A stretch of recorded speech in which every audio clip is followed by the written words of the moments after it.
नमस्कार, आप देख रहे हैं हमारा खास एक्सप्लेनर, जहां पर आज बात होगी 1 दिसंबर से जुड़ी ऐसे 6 बड़े बदलावों की जो सीधा असर डाल सकते हैं आपकी जेब, आपकी किचन और आपकी पेंशन, साथ ही साथ में आपके बैंकिंग कामकाज पर। दिसंबर की शुरुआत सिर्फ ठंड नहीं बल्कि नए नियम और नई दरों के साथ हो रही है। एलपीजी से लेकर हवाई ईंधन, सरकारी कर्मचारियों की पेंशन स्कीम से लेकर सीनियर सिटीजन्स की पेंशन, टीडीएस और टैक्स डॉक्यूमेंट से लेकर बैंक छुट्टियों तक बहुत कुछ है जो आपको पहले से जान लेना चाहिए। तो चलिए शुरुआत करते हैं। मैं हूं शिवांगी द्विवेदी, आपके साथ आसान भाषा में समझेंगे ताकि आप समय रहते अपनी प्लानिंग कर सके और किसी भी तरह की परेशानी से बच सके। चलिए शुरुआत करते हैं। 1 दिसंबर से उन 6 बड़े बदलावों के बारे में बात करते हैं।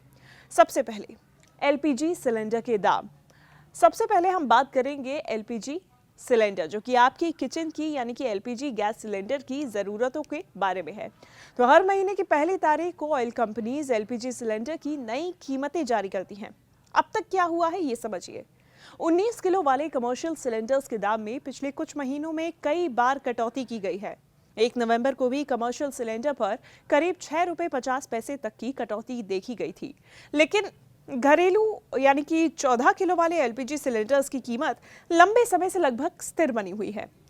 अब यही वजह है कि दिसंबर की शुरुआत में घरेलू एलपीजी सिलेंडर्स के दाम में बदलाव की उम्मीद जताई जा रही है।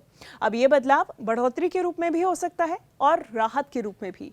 ये कंपनीज के फैसले और अंतर्राष्ट्रीय बाजार के रेट पर निर्भर करेगा। अब ऐसे में दूसरी तरफ किचन में एलपीजी सिलेंडर, तो दूसरी तरफ नई कीमतें हर महीने की 1 तारीख का जो समय सीमा है उसको देखा जाता है। यानी कि घरेलू 14 किलो वाला जो सिलेंडर है उसमें भी बदलाव की संभावना है। आपके लिए इसका मतलब क्या है, आप ये समझिए। अगर कीमत बढ़ती है तो आपके महीने का जो गैस बजट है वो सीधे सीधे प्रभावित होगा। अगर कीमत घटती है तो किचन के खर्च में थोड़ी राहत मिल सकती है और आप मासिक बजट को थोड़ा रीसेट भी कर सकते हैं। अब ऐसे में आप अपने गैस बजट में 100-200 रुपए का मार्जिन रख कर चले, क्योंकि महीने की पहली तारीख को आने वाली नई रेट लिस्ट आपके खर्च में हल्का फुल्का बदलाव ला सकती है। अब दूसरी तरफ चलिए बात करते हैं एटीएफ, सीएनजी और पीएनजी की रेट्स की। यानी कि ये है यात्रा और ट्रांसपोर्ट्स की तरफ। एलपीजी की तरह ही हर महीने की शुरुआत में एयर टर्बाइन फ्यूल यानी कि एटीएफ के रेट्स में भी अपडेशन किया जाता है। 1 दिसंबर को एटीएफ की नई कीमतें जारी होंगी। इसका सीधा असर एयरलाइन कंपनीज के खर्च पर पड़ता है, जो कि आगे चलकर हवाई टिकट्स के दामों को प्रभावित कर सकता है। आसान भाषा में समझें तो अगर एटीएफ महंगा होता है तो उड़ान की लागत बढ़ती है। कंपनीज कई बार ये बोझ यात्रियों पर टिकट के दाम बढ़ाकर डाल देती है। तो अगर एटीएफ सस्ता होता है तो ट्रैवल सीजन में ऑफर और सस्ती टिकट्स की संभावना बढ़ जाती है। सिर्फ हवाई यात्रा ही नहीं, सीएनजी और पीएनजी के रेट्स में भी कंपनीज इसी दौरान बदलाव का ऐलान कर सकती हैं। अब सीएनजी का सीधा असर ऑटो, टैक्सी और सीएनजी गाड़ियां चलाने वालों पर पड़ता है, तो वहीं पीएनजी यानी कि पाइप्ड नेचुरल गैस का असर घरों के किचन गैस और इंडस्ट्रियल यूजेज पर देखने को मिलता है। अब आपके लिए इसका क्या मतलब है, आप ये समझिए। अगर आप रोजाना ऑफिस आने जाने के लिए सीएनजी कैब या फिर ऑटो पर निर्भर हैं, तो फिर किराए में मामूली बढ़ोतरी या फिर कमी देखी जा सकती है। अगर घर में पीएनजी कनेक्शन है तो गैस का बिल बदल सकता है। हवाई यात्रा अगर आप प्लान कर रहे हैं तो 1 दिसंबर के बाद टिकट चेक करना बेहतर होगा ताकि आप नई प्राइसिंग समझ सके। अगर आप एटीएफ के बारे में बात करें तो हर महीने नए रेट इसके आते हैं। सीएनजी पीएनजी पर भी इसका असर देखा जाता है और इसी वजह से 1 दिसंबर के बाद ही इनकी कीमतें चेक करना आपके लिए असरकारी होगा। आगे बढ़ते हैं। सरकारी कर्मचारियों की यूपीएस एनपीएस की डेडलाइन भी है। यानी कि अब बात कर रहे हैं सरकारी कर्मचारियों के लिए बेहद अहम फैसले की। सरकारी कर्मचारियों को सरकार की ओर से एक विकल्प दिया गया है कि वे एनपीएस यानी कि नेशनल पेंशन सिस्टम में बने रहने चाहते हैं या फिर यूनिफाइड पेंशन स्कीम यानी कि यूपीएस को चुनना चाहते हैं। इस विकल्प को चुनने की जो डेडलाइन पहले 30 सितंबर रखी गई थी उसे बढ़ाकर 30 नवंबर कर दिया गया था। मतलब ये है कि 30 नवंबर तक जिन कर्मचारियों ने ये ऑप्शन नहीं चुना है उनके लिए 1 दिसंबर के बाद ये मौका खत्म हो सकता है, अगर डेडलाइन को और आगे नहीं बढ़ाया जाता है तो। अब सरल शब्दों में इसे समझिए, अगर आप सरकारी कर्मचारी हैं तो आपके पास एनपीएस से यूपीएस में स्विच करने या फिर यूपीएस से एनपीएस में रहने का विकल्प खुला हुआ था, तो 30 नवंबर तक फैसला करना जरूरी था। अब डेडलाइन निकल जाने के बाद आप वही स्कीम जारी रखेंगे जो आपके लिए पहले से लागू है और ऑप्शन बदलने का मौका आप गंवा सकते हैं।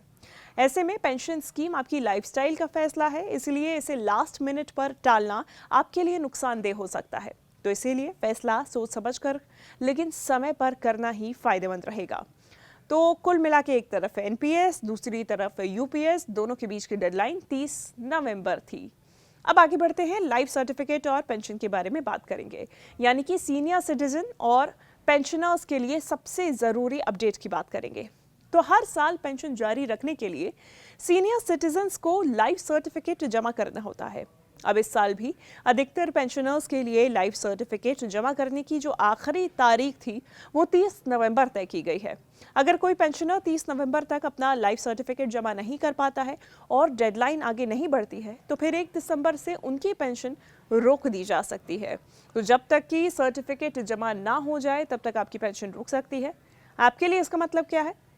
अगर आपके घर में माता पिता, दादा दादी या फिर कोई भी सीनियर सिटीजन पेंशन लेते हैं तो चेक कर ले कि उनका लाइफ सर्टिफिकेट समय पर जमा हुआ है या फिर नहीं। अब ज़्यादातर जगहों पर ये काम ऑनलाइन मोबाइल ऐप या फिर बैंक पीओएस ऑफिस यानी कि पोस्ट ऑफिस में भी जाकर हो सकता है, लेकिन समय पर प्रक्रिया पूरी करना बेहद ज़रूरी है। अब इसमें ये भी देखिए कि अक्सर सीनियर सिटीजन्स को डिजिटल प्रक्रिया समझने में दिक्कत होती है, तो ऐसे में परिवार के युवा सदस्यों की ये जिम्मेदारी बनती है कि वह उनके साथ जाकर या फिर ऑनलाइन मदद करके ये काम समय से करवा दें। कुल मिला के ये लाइफ सर्टिफिकेट पेंशन के लिए बेहद ही ज़्यादा ज़रूरी है। अब बात करेंगे टीडीएस और टैक्स डॉक्यूमेंट्स की, इनकी डेडलाइन की। तो बात कर रहे हैं अब इनकम टैक्स की, टीडीएस की तरफ कि जो कि खासकर उन लोगों के लिए ज़रूरी है जिनकी टीडीएस कटौती हुई है या फिर जो प्रोफेशनल, रेंट, डिजिटल पेमेंट्स आदि से जुड़ी हुई हैं। अगर आपकी टीडीएस कटौती अक्टूबर महीने में हुई है तो फिर खास सेक्शन के तहत स्टेटमेंट जमा करने की आखिरी तारीख 30 नवंबर रखी गई है। इन सेक्शंस में शामिल हैं सेक्शन 194 IA, जिसमें सेक्शन 194 IB और सेक्शन 194M, सेक्शन 194S1, साथ ही जिन टैक्स पेयर्स को सेक्शन 92E के तहत रिपोर्ट जमा करनी थी उनके लिए भी डेडलाइन 30 नवंबर ही रखी गई है। अब सीधी भाषा में इसे समझिए, देखिए अगर आप इन सेक्शंस के तहत टीडीएस काटते हैं या फिर आपके ऊपर ये जिम्मेदारी है तो 30 नवंबर तक स्टेटमेंट फाइल करना ज़रूरी था। 1 दिसंबर के बाद इन फाइलिंग्स के लेट होने पर पेनाल्टी, इंटरेस्ट या फिर नोटिस जैसी दिक्कतें सामने आ सकती हैं, जो कि आगे चलकर आपकी कंप्लायंस हिस्ट्री को भी प्रभावित कर सकती हैं। अब ऐसे में आपको ये समझना ज़रूरी है कि टैक्स से जुड़ी डेडलाइन को आप हल्के में ना लें, क्योंकि ये आगे चलकर आपको महंगा पड़ सकता है। अपने सीए, अकाउंटेंट या फिर खुद पोर्टल पर लॉगिन करके ज़रूर चेक करें कि आपकी सारी ज़रूरी फाइलिंग समय पर हो चुकी हैं या फिर नहीं, और अगर नहीं हुई हैं तो फिर आप इसे समय से भरकर आखिरी तारीख जो कि 30 नवंबर अब तो हो चुकी है, लेकिन आप हर बार के लिए ये ध्यान रखिए कि आप इसे समय से पूरा करें। अब बात करेंगे दिसंबर में 17 दिन बैंक हॉलीडेज भी रहने वाली हैं, जो कि आपके लिए दिमाग में रखना बेहद ज़रूरी है। ये बहुत ज़रूरी पॉइंट है क्योंकि दिसंबर महीने में बैंक्स की छुट्टियां काफ़ी ज़्यादा होने वाली हैं। दिसंबर में अलग अलग कारणों, त्योहारों, रविवार और दूसरे चौथे शनिवार की वजह से देश भर में बैंक्स में कुल मिला के लगभग 17 दिन कामकाज बंद रहेगा। महीने की शुरुआत भी एक छुट्टी से ही हो रही है, यानी कि जैसे ही दिसंबर शुरू होगा कई जगह बैंक बंद मिल सकते हैं। ध्यान रखने वाली बात यह है कि आरबीआई की बैंक हॉलीडे लिस्ट के मुताबिक सभी छुट्टियां हर राज्य में एक जैसी नहीं होती हैं। कई छुट्टियां रीजनल होती हैं, जो कि किसी खास राज्य या शहर के त्योहारों और कार्यक्रम के आधार पर तय होती हैं। आपके लिए क्या ज़रूरी है, आप ये समझिए। अगर आपको दिसंबर में कोई बड़ा बैंकिंग काम करना है, जैसे कि check clearance, demand draft, locker visit, loan से जुड़ा कागजी काम या फिर शाखा में जाकर केवाईसी आदि कराना, तो पहले से ही आप प्लानिंग कर लें। अपने बैंक जाने से पहले आरबीआई या फिर अपने बैंक का ऑफिशियल वेबसाइट पर हॉलीडे लिस्ट चेक कर ले, ताकि आप बंद शाखा के बाहर पहुंचकर अपना समय खराब ना करें। साथ ही साथ में ये भी याद रखें कि online net banking, mobile banking, UPI, ATM सेवाएं आमतौर पर इन छुट्टियों में भी चालू रहती हैं, तो आपका काम ऑनलाइन हो सकता है।